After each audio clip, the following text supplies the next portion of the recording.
voina chuan guitar lesson thar kan zir ho lenga voina kan zir ho le tur chu Zirsangzela Hnamte in cha chul le chen ti hla sakha guitar Perhdan kan zir ho bang helai G kan langa sang a si nyama D7 chuan A7 A hi kan mang fel bang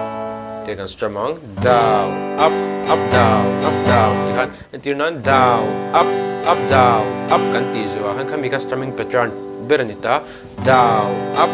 down up zuwa kan down in kan rang daw lagi kan lut leng ha zelang down up down na na na na na na na na na na na kan lo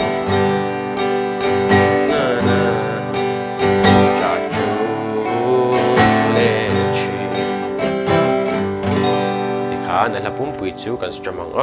ala nen karon play mil lenga lukta vinilo ngai thale don